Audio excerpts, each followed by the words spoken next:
All right, folks, I'm gonna give you a little bit of background about me.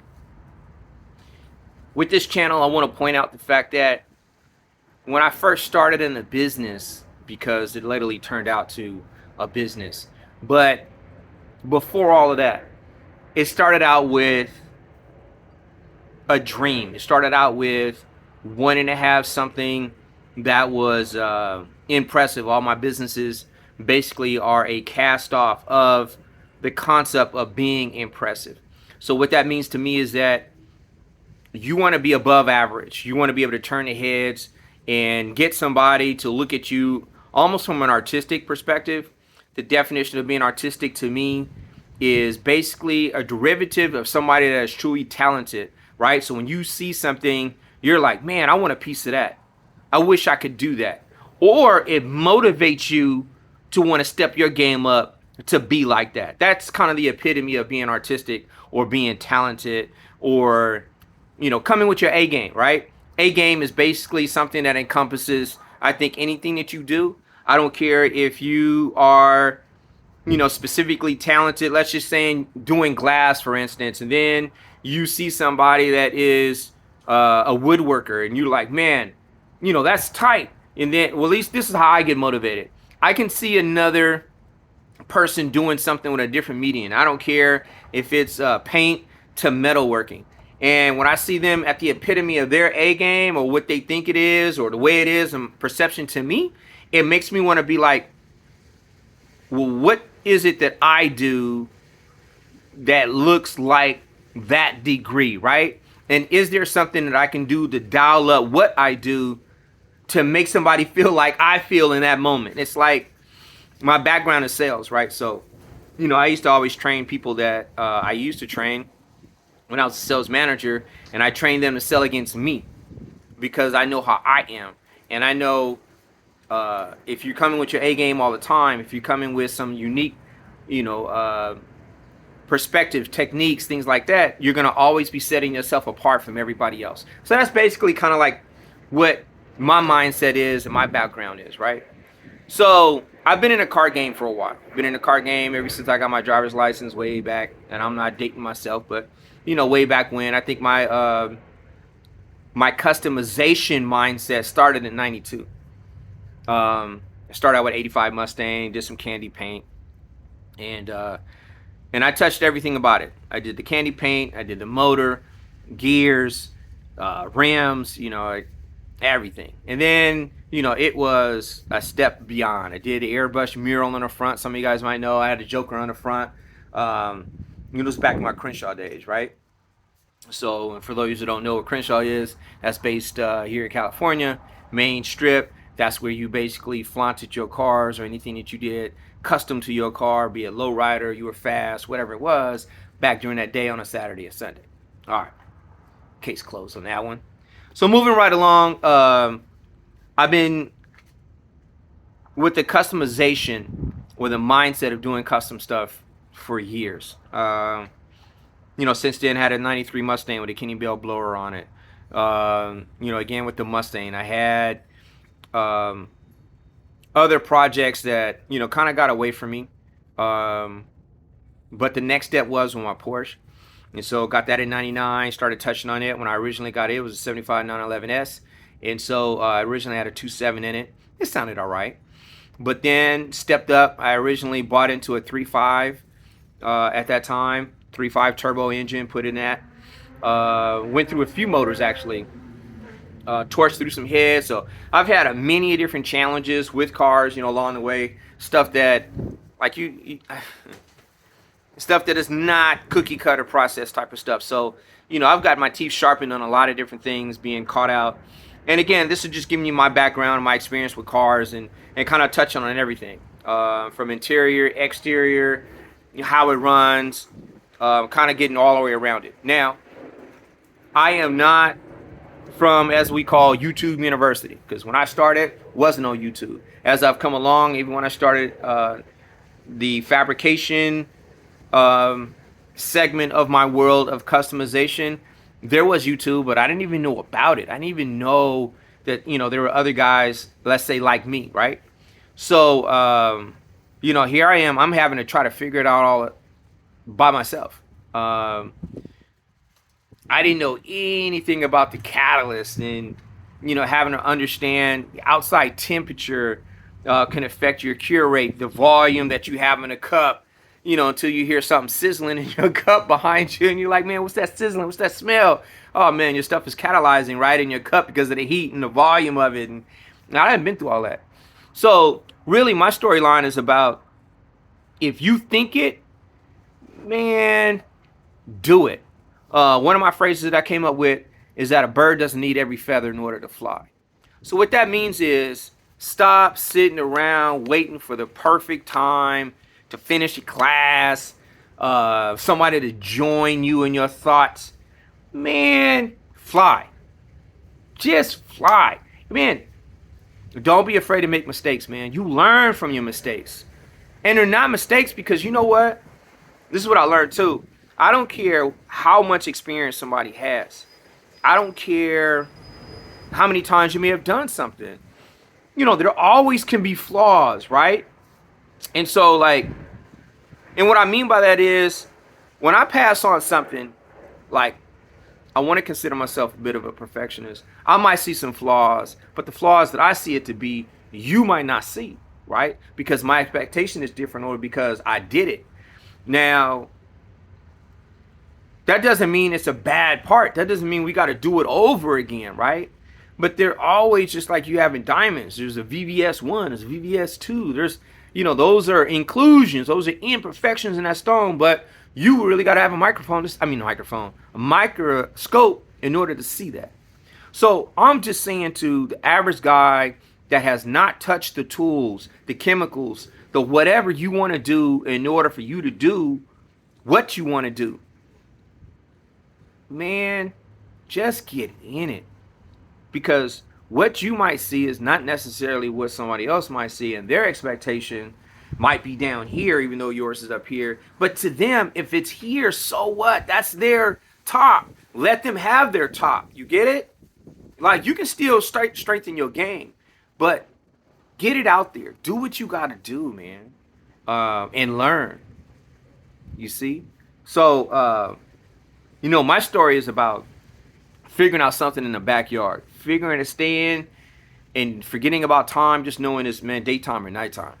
And improvising. I always use a phrase to say, I'm a king of improvising. I'm not going to do it the conventional way. I'm not going to do it the way some other guys have done it now that I see on YouTube. The correct way. Whatever. As we've heard the phrase back in the day, or some of us old school dudes, there's more than one way to skin a cat. And that is very real in the car world. Everybody's got their secret sauce, man. And try to figure out yours. So, when I started out just collecting body styles from what I saw on the internet. And I mean, I can sit in traffic and look at a design. I don't care if it's a Hyundai, an Accord, a high-end car, whatever it is. I'm taking a look at quarter glasses. I'm looking at door handles. I'm looking at colors. I'm looking at what's the joint size or the space size between the gaps in the doors, and is there a molding around the windshield border? Is not, and all these little details to try to figure out where I want to be, what looks good. From when I got started, I think the difference is that I try to think from a conversation back. So what that means is, I want to put myself as a proverbial fly on the wall, listening to the conversation of people that are walking by the car, figuring out, well, what are they saying? What do I want them to say, right? How do I want what I do to carry in a conversation? What are the hot buttons, I think? I read every comment on the internet. That's just kind of my thing ever since I got started on my projects, because I wanted to know what other people think. I don't care if they're hecklers. I don't care if they like it, not. What words are you using? How, is there any elaboration? And I try to find that picture in different forms and find out other perspectives, right? Because people are forwarding stuff. So you have responses from rich folks, people that own Lamborghinis, LaFerraris, and whatever. And then you got comments from, Mopar guys or guys that are just fans of exotic cars, so to speak. So, I'm reading all of it, um, because I can appreciate the fact that somebody could take the time out to leave comments, because not everybody does. It's easy just to click likes, and I'm not making no decisions based on somebody just literally just clicking a like. That's too easy. I think taking the time out to click reply and comment as a response to somebody else's comment, or just leaving yours, I think that's huge. That to me is a little bit more passionate as to the reason why you want your opinion heard. And whether or not you got a like on yours or somebody co-signed or what your thought was, it was important to me, to read that. And that's how I use the information to figure out my decision making when I'm, and I want to say in my lab, when I am trying to figure out what kind of curve I want to do, or what kind of style. Is it timeless? Is it not? Is it trendy? Is it functional?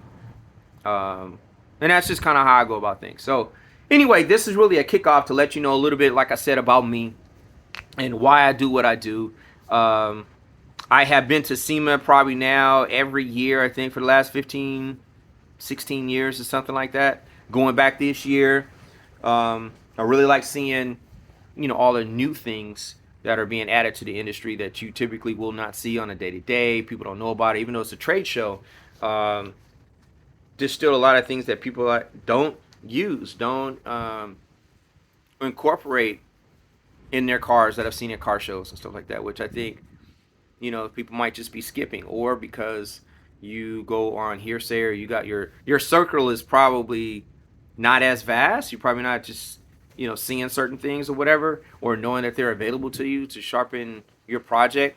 A lot of people don't know about SEMA, but I think that if you are in the game or want to start your business, make this your lifestyle, man, get into a trade show, because that's going to introduce a lot of behind the scenes. It's collective thinking about a lot of other guys that are in the industry doing the same thing that you're doing, be it the guys that are exhibitors or even the guys that are just walking around as, I would say, customers, or, like myself, just kind of being a sponge to what's in the industry to make decisions on how to incorporate that product into a build or into their type of business.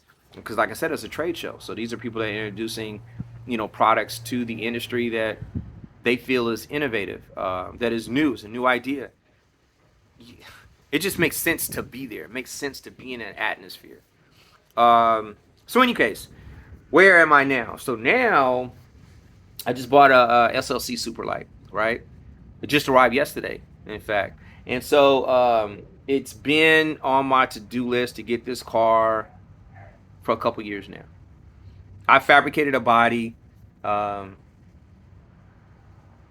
starting in 2011. I worked on it for like 10 years. And I worked on it day and night, through weather, through, just everything. The blood, sweat, and tears, literally. Sweat on it, cut myself on some resin. So all that stuff. I got DNA in this project, trust me when I tell you. So in any case, I will show you how I've improvised and trying to figure out stuff along the way. It wasn't an easy process. The other thing is too, is that when you are building something, man, stop thinking about how much it's going to cost. Just do it. You got money. You got the $30 or $20, $100 to buy you a thing of resin. And just buy it, man. It don't matter how much it costs, man. Think about your dream. Think about how things are going to materialize. You're going to spend money. It ain't going to be cheap. It's not going to be... Everybody goes to Starbucks and spends $6, $7 on a drink, man. I don't, but some people do. Like, everybody has their vices. And so if you cut that out, maybe add more money to that, right? So you can keep it going. But anyway, I just mentioned that because I know that that's one thing that hinders a lot of people from taking that leap into doing what they got to do, because they're always thinking about money constraints. I'm not saying be irresponsible. Be responsible, man, because, projects like this can overflow in your responsible world if you're not careful. Gotta be careful, man. Put things in perspective. But don't let it haunt you, is my point. sometimes you got to invest in yourself, man, and this is part of it. So, in any case, you will see how I use a number of different materials. I am very in tune with what Lowe's and Home Depot have on their shelves. This is not a shout out to them. This is just the fact of where I go to shop. Ace, all of them, all the hardware stores. That's where I go to shop and get my materials, depending on what the application is. If I need something to be rigid, if I need something to be, pliable, if I need it to be a particular color, whatever it is, that's where I'm going, because it's open. It's open 7 days a week up until almost like 9 o'clock at night. Like, I need to get the job done. I need to have my visual to know what I was thinking about is done. So, let's get into it, right? So, what I have done is basically purchase the Superlight. My intentions is to merge a body that I started a long time ago on to the chassis, and I'm gonna probably manipulate the chassis too that it came with and make it a little bit, I don't know, let me rephrase that. I'm gonna touch it. I want to do, I believe in having everything personalized. You come all this way, spend all this money. I'm not looking like somebody else when I pull up. I'm not looking like another one, just a different color. It is not going to happen. You're going to know me when I come down the street, either by sound, by the color, something. You're going to know me down the street, a block away. And I believe that if you do something custom, you should be able to be recognized, and somebody cracking a smile, be like, oh, I know that car. I heard about that. Something. But just with, oh, that's another one. Oh, man, that's a cool black one. Or that's a cool red one. That ain't enough for me. I'm sorry. That ain't enough for me. Like, you got to be like, man, you see that wing? Oh, I mean, the rims, or whatever the combination, whatever's your hook that you like, that's the kind of expression I want coming off that corner, out of that crowd, for me. And I work hard to try to do that. So anyway, what I am into is a Superlight that had been touched from the chassis through the electronics, which I'm really excited and proud of. There's a lot of unique factors about it that I really like, and I can't wait to explore and have a good time with. But it got to the point where it was body time, and person didn't exactly want to go all the way through that, but that was perfect for me. So like, the handoff was great, because I don't want to do no electronics. That is not me. Don't get me wrong. The only time electronics is going to be something I really, really enjoy is doing music. Man, I'm a bit of an audiophile. All my cars sound good. And I'll explore some of my other cars as I get them done too. I'll probably incorporate that in the channel. But anyway, let's just get going. This is not just about an audible video. I just want to do an introduction about myself, or introduction about myself, and let you know kind of where I'm coming from. So with that said, this is where we are. See if I can flip this. I don't have a whole bunch of gear. I'm still using my cell phone, so it doesn't seem like I could flip this. Is what it is. I'm old school like that. So this is what we're going to be looking at. So this is my SLC, and what we're looking at is, like I said, the chassis and a lot of the electronics have been done. I've got a brand new engine in it. It's a crate motor, 376 LS, roughly about 500 horse. Has been tuned with the cams that are dialed up a little bit, and huge wet sump tank there. A little bit about the SLC. It's a race proven chassis. We've got some push rod suspension, which is really cool. Some coilovers, which is ideal for racing. Like I said, being race proven, I think, is a perfect foundation for starting off with a project. But some of the things that I am up against that I'm gonna have to be doing, I got to direct my exhaust out. I really plan on doing a twin turbo application. And so this is a Graciano transmission too, or transaxle, I should say, which is the same in the Lamborghini Gallardo. So I plan on doing a twin turbo application. Not sure if I'm going to put the turbos on this actual block or if I'm going to buy a new one. Jury's still out on that, as my father used to say. Not sure how I'm going to do that. So moving right along, I'm going to give you an example of the front lip that I have created, and this is for my other body. Now, just so those that want to say, oh, you bought that or you got that design from something else or a kit or whatever, like, look, this is made out of plywood. I've got roofing material to kind of create my contours. I'll show you how I do that. We got styrofoam. We got some Bondo. I got all kinds of materials. And as I told you, whatever I need, whatever I find, whatever's in my scrap bin to create whatever I need to get done, to get that visual out of my head, that's what I use. Now, this has been sitting up for, I want to say, probably 8 years or something. It's been sitting up a long time. So it's held up. Underneath, just to get my ride height, I got wheels. I got wheels. They're all rusted.